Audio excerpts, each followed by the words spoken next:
Okay, so I'm going to try something today. This really helped my calculus class when I did it. It just was nice to have a quick and dirty way of looking at the review. So I'm going to just talk through, I already have my solutions already run. So I'm going to go ahead and share my screen with my version of the review. So in the very beginning, in the first test, we actually spent some time talking about linear functions. And what you notice in this problem right here, you notice that it's consistently growing by 3 on this and 2 up here. So what I'm seeing is that a delta y over delta x is 3 over 2. That makes that function linear, and it has a y-intercept of -1, but I'm going to really quickly change to the correct letters. That's really not what I'm concerned with for this test, because linear concepts was actually what we focused on our first exam. But over here, if you look at this one, instead, what I notice is that every single time there is a pattern that we're repeatedly multiplying by 3, and that repeated multiplication is what clues me off that this is in fact an exponential function. And that exponential function with repeated multiplication by 3 means that it should be something that looks like a times b to the x, where b would be that repeated multiplier, or 3.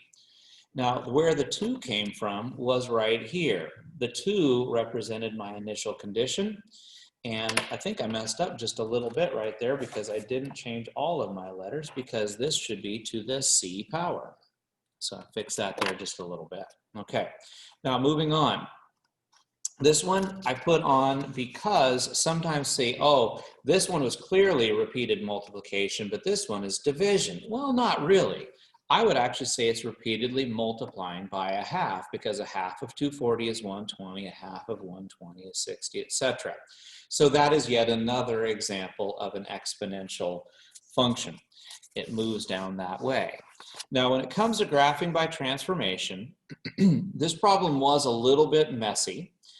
We talked about how we don't really like things to be attached to x. So I went inside that function and I saw the 2 right there that was attached, and I factored it out. So of the 12 major functions, we had square, cube, sine, cosine, natural log. The square root was the parent function that I was actually considering. Now, different people will do this problem in slightly different ways. But what I saw is I just decided to go for the outside portion first. And what I noticed is that negative right there should flip it across the y-axis.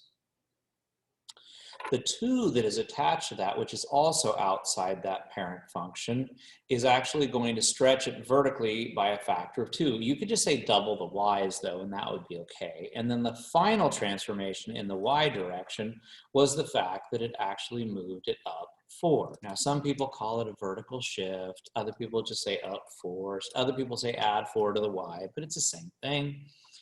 The fourth translation is right here. We divided all the y's by 2, which is going to contract it. It's going to squeeze that function in. And finally, we had a shift to the right 5. So that's my first page. All right, moving on a little bit more with graphing by transformation. If you want to reflect something across the x-axis, then all you have to do is make the outside here negative, which is going to do this. Now, as it turns out, if, for example, this problem had, say, a +8 out here, it would now be a -8, because that negative would distribute through all of f.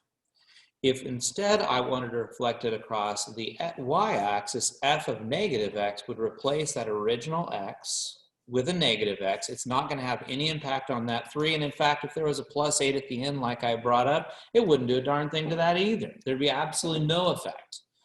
Now, stretching something horizontally by the factor of 3, I'm going to drop that 8 back out of the story. I just wanted to basically make sure that people saw that distribution. That is supposed to be f of 1/3, because remember, inside things affect x, that's horizontal concept, in opposite ways. So if I want to stretch it, then it's making it bigger, so that would be 1/3. So I replaced x with 1/3 x. And then over here, this is the hardest one. If I wanted to reflect it across the y-axis like this one, that's where the negative came from, and then I wanted to shift it to the left too, there was a +2. So I replaced the original x right there with negative parentheses x plus 2. I need to be a little more careful with my root going all the way out here to the end. Now, this is actually a valid answer, but it probably just feels a little bit better to clean it up. So I went ahead and I saw that I had a negative x here. We had a negative 2 and a positive 3. So it all came down to positive 1. Now, one thing that I would like to mention is that if I was taking a test, I would absolutely want to graph this and graph this on my calculator and see if in fact the two graphs do look identical with a reflection across x. And that same thing with here, with y. Very, very easy to take a look at that. Just literally type that in and see visually if you get the effect that you were shooting for. Okay, so now moving on a little bit further. Yes, I'm doing this during the class, huh? Suppose that we had this following situation. Notice that 5 is on the outside. So that's going to affect the y value and do exactly what it said. So notice that I multiplied the y value by 5. This portion on the inside is going to affect the x value in the opposite way that it says. So I took negative 2 and I added 2 and I got 0. In B, we were a little bit naughty here. We had something attached to x. So as we always talk about, I pulled that 1/2 out. Keep in mind, we can't really change the question. I'm waiting for that to end. Anyway, if we distribute this 1/2 of x and 1/2 of 4, it should stay the same thing. So what I notice right away is there's nothing in front, there's nothing at the end, so the y value is going to remain unchanged. The only thing happens is to the x value. So that 1/2 is actually going to take that 4 right there and do the opposite. So instead of cutting it in half, it's going to double it and make it 8. But then I'm going to move it to the left 4, which ironically brought it right back where it was. Seems kind of strange, but it worked. Very similar result in C, although this time something did happen to y. Notice the negative 3 turned into a positive 3. It says multiply by a negative, so I did. This is the 15, and I'm going to divide it by negative 3, and then I'm going to add 4. So I took 15, I divided it by negative 3, which gives me negative 5. I added 4, and I got negative 1. Completing the square is one that a lot of people seem to be struggling with because it's been a little bit since we did it. So for completing the square, what I choose to do is I leave the negative 1, the part that's a constant, I just let it hang out there because it's really not going to affect my math for a little while. So I factored the 3, in fact, in this case, a negative 3 out of the x squared and the x. So I have nothing sitting in front of x squared. We then take this little spot right here in the big magic stuff. Of course, you're probably saying it out loud to yourself. Let's cut it in half and square, but half of negative 3 is negative 3/2. If I square it, I got 9/4. But unfortunately, this means that I have negative 27/4 in this problem that was not in the problem. And that's not legal in math. I can't just subtract negative 27/4 from this problem unless I also add 27/4 to make it in balance. So notice there's a negative and a positive 27/4. And so I have created this nice perfect square. By design, you said when we cut a negative 3 in half, we got negative 3/2. So I can see my vertex right here at positive 3/2, comma 23/4. And of course, the axis of symmetry always goes through that x component of the vertex. Now, the description, some people were bothered by this. Like, what do you mean by describe it? Well, I mean, if you were to take the parent function, which is x squared, that was one of the 12 big ones. What I see right here is that negative 3. In fact, let's get all the way down to this one. This negative 3 right here is going to flip it across the x-axis. It's going to vertically stretch it by a factor of 3. And then we've got 2 more things to go, and I chose to talk about moving to the right first and moving up last, but that's kind of the process that I personally went through.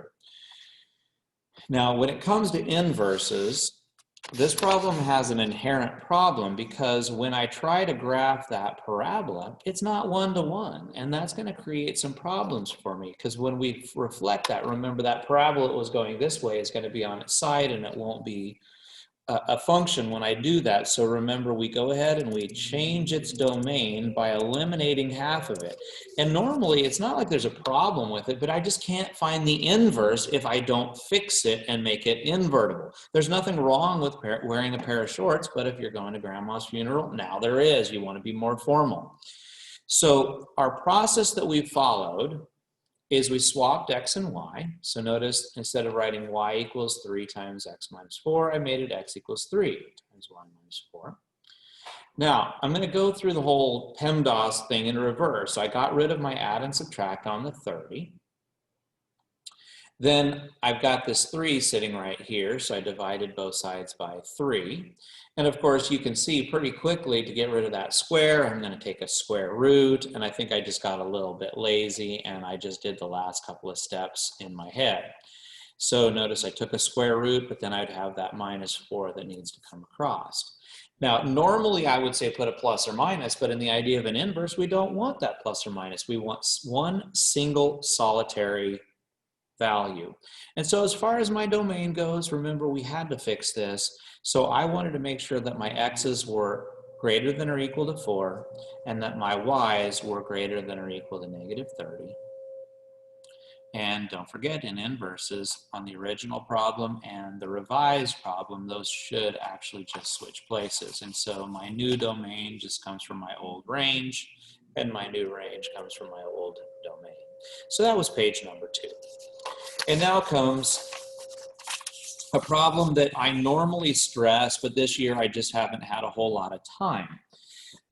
So the first thing that I notice is it says let's find an inverse, and then it says something about domain and range. So, well, we're going to have to do some kind of a switching thing. But I notice right away that the denominator is an x minus 2, which means my problem has to have a domain that says x cannot be 2. But we'll see that in a moment. So I'm going to follow the process. I swapped x and y. Now that creates something good, but it's not great. And so what I chose to do is I cross multiplied. So again, you may not think of this, but this is x over 1. So if I cross multiply, I get xy minus 2x. Well, this is kind of like the log problem that we did in class the other day, where I want all the y's on one side together. So I personally chose to move the 4y to the left and the 2x to the right. And the reason we do that is because now that all the y's are on the same side together, that would allow me to factor that value out. Well, to get y by itself now is a fairly trivial process. All I need to do is to divide both sides by x minus 4, and that yields my inverse. The inverse is just 2x minus 7 over x minus 4. Now, what you'll notice right here is that tells you that my original domain was x cannot be 2 because I can't divide by 0. My new domain is that x can't be 4 because I can't divide by 0 in it. And notice that my old and new range are simply just movements of those originals. And that kind of, I think, concludes all of that stuff about quadratics, inverses, composites, etc. And now we're down to the fun stuff that you've been waiting for, which is exponents and logs. So I started by looking at some modeling, and there's a couple of words to watch for. One of those words is decreasing. So that's going to tell you something is going to go down. I'm going to have some negatives. Also, the word compounded is kind of important. So the deal that I'm going to have is I have 150 because that's my original. The 1 right here, remember, represented 100% of my original value, and I'm losing 12% every month. And that's why the 12 is in both of these places, because I only get 1/12 of my interest, but then it happens 12 times. So I did simplify a little bit, and this comes out to 0.99 if you do 1 minus 0.12 over 12. And notice I said t is in years. There are people that would write this monthly, but I just like years a little bit better. Now, something that shows up in the next question that I want to jump out at you is the word increasing, which tells you things should be positive, and even more significantly is the word continuous. So that should tell you that the magic letter E should show up. So we're going to start off with the initial condition being 540, and it's going to be e to the RT power. And there's really no work to do, and everybody always wants to put a 1 in there, but I really stress that the 1 was actually part of the definition of e. If you recall, we had 1 plus 1 over n to the n, and it was the limit as n goes to infinity. So e literally has that number 1 buried inside that problem, and so we don't need to add that 1 back in. It's already been done. If you do and make it 1.215, then you're giving 121% interest, which is crazy. All right, going a little bit further. This says compounded quarterly. So I asked this question because it has kind of a crazy interest rate, increasing at 160%. People get freaked out about that, but that means you'd have 1 plus 1.60 over 4. Now, clearly, it'd probably be a good idea to simplify that as 275. This would be 0.4 right here, so it'd be 1.4 to the 4t, which kind of makes sense. If you gain 40% 4 times a year, that would be in 160%. All right. Again, you've heard me say this a few times, but I've cut out a couple of things because I'm just lacking time. So this is another one of those that I cut out. So I have this problem that is not written as a continuous problem. That is written as like, hey, I'm gaining 13% per year. But what if I wanted to rewrite it as a continuous growth model, which means instead of being this way, I want it to have the E in it. So I know that means I had 25 because this clearly says my initial condition was 25. And I want to see if I could figure out what that R value is. So the first thing I did is I divided both sides by 25, which is pretty simple. And I think we've done this enough to know that, hey, we're always going to take the natural log because I don't want the variable in that exponent. So if I took the natural log of this side, the x comes in front. And when I take the natural log of e to the rx, I just get rx. Well, this should jump out like a neon sign. Notice these both have an x. So can't I just divide both sides by x and then that would just go away? And I end up with r is just the natural log of 1.135. Because notice the x's would cancel. So I just have natural log of 1.135 is r. I poked this into my calculator and I got 0.1266, which means now that I know what R is, I could plug it back in. And so if I actually looked at this model and this model, they actually say the same thing. That's kind of weird, but if you graphed both of them, they would in fact give you identical information. So that's why scientists sometimes know the real answer looks like this, but they model it that way so they don't have to deal with E or something that's kind of complicated. And we can also go the same way. This is a continuous growth model, losing 15%, but let's say the scientist does not want to deal with E. They don't want to deal with that continuous. So I'm going to express it the way we talked about, 360 times 1 minus R. Like the last problem, if I divide both sides by 360, that's going to go. Again, unfortunately, I've got an exponent that's an x sitting up here, right? I don't really like that exponent as an x, so what are we going to do? Now, of course, we're going to take a log of both sides. And just like the last problem, notice the x that is here and here. Hey, I'm going to divide both sides by x, so I end up with this very simple thing. Now, unfortunately, a lot of people don't get this. When I'm from here, if I want to get rid of a log, remember, I can take the base and bring it over here and raise it to the power. So whatever the base is to the 0.15 power should be 1 minus r. And the base of a natural log, of course, is e.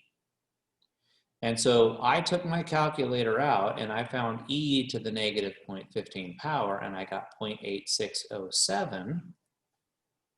And I'm kind of done because that means I wanted 1 minus r in that whole. So someone says, hey, I'm losing 15% continuously. Well, that's kind of like losing 14% per year. It's kind of the same idea. Okay? Now, let's move a little bit further. First question, no big deal. I think that one is going to be fairly clear. We were using a common base there, right?